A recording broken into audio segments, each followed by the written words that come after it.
ಹೈಕಮಾಂಡ್ನವರು ತೀರ್ಮಾನ ಮಾಡೋದು,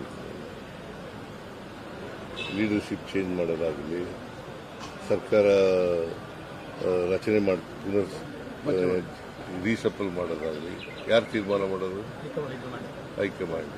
ಹೈಕಮಾಂಡ್ನವ್ರು ಮಾತಾಡಿದಾರ? ಏನು ಮಾಡೋಕ್ಕಾಗಲ್ಲ. ಈಗ ಕೆಲವರು ಹಿಂದೇನು ಮಾತಾಡ್ತಿದ್ರು, ಈಗಲೂ ಹೋಗಿದ್ದಾರೆ. ಅಂತಿಮವಾಗಿ ಹೈಕಮಾಂಡು ಏನು ತೀರ್ಮಾನ ಮಾಡ್ತದೆ ಅದನ್ನು ನಾನು ಕೇಳಬೇಕು, ಡಿ ಕೆ ಶಿವಕುಮಾರ್ ಕೇಳಬೇಕು, ಎಲ್ಲರೂ ಕೇಳಬೇಕು.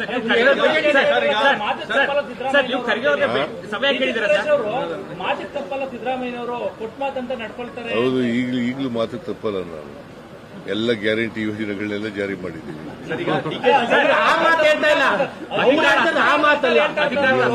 ಅವ್ರು ಹೇಳ್ತಿರುವಂತದ್ದು ಬೇರೆ ಅಧಿಕಾರ ಅದು ಹೈಕಮಾಂಡ್ನವ್ರು ಏನ್ ತೀರ್ಮಾನ ಮಾಡ್ತಾರೋ ಅದು ಮಾಡಬೇಕು. ಇನ್ನೆರಡು ಬಜೆಟ್ ಮಾಡ್ತೀರಾ ಸರ್? ಹೌದು, ಇನ್ನೆರಡು ಬಜೆಟ್.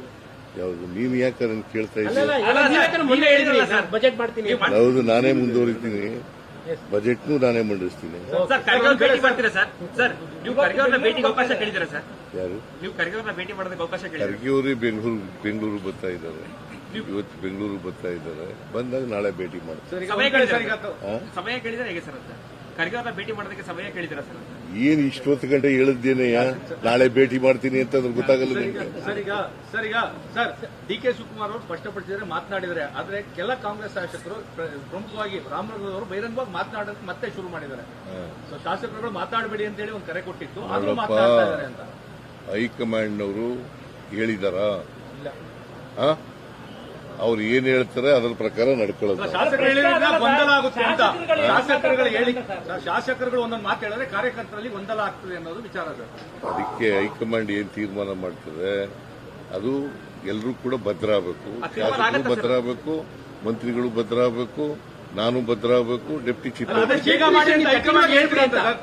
ಚೀಫ್ ಮಿನಿಸ್ಟರ್ ಶಾಸಕರಿಗೆ ಹೇಳ್ಬಿಡಿ ಕಠಿಣವಾಗಿ ಮಾತಾಡೋದು ಬೇಡ, ಯಾಕೆ ಹೈಕಮಾಂಡ್ ಮಾತಾಡ್ಲಿ ಅಂತ. ಯಾರಿಗೆ ನೀವು ಸಲಹೆ ಕೊಡ್ಬೋದಾ ಅಂತ ನಿಮ್ಮ ಶಾಸಕರಿಗೆ? ಯಾಕಂದ್ರೆ ಅಲ್ಲಿಂದ ಹೈಕಮಾಂಡ್ ಏನ್ ಹೇಳ್ತದೆ ಅದೇ. ಹೈಕಮಾಂಡ್ ಯಾವಾಗ ಹೇಳುತ್ತೆ ಸರ್? ಹೈಕಮಾಂಡ್ ಯಾವಾಗ ಹೇಳ್ಬೋದು? ಹೇಳ್ತೀವಿ. ಯಾವಾಗ ಹೇಳ್ಬೋದು ಅಂತ ಸರ್? ಹೈಕಮಾಂಡ್ ಯಾವಾಗ ಹೇಳ್ಬೋದು? ಕೇಳು.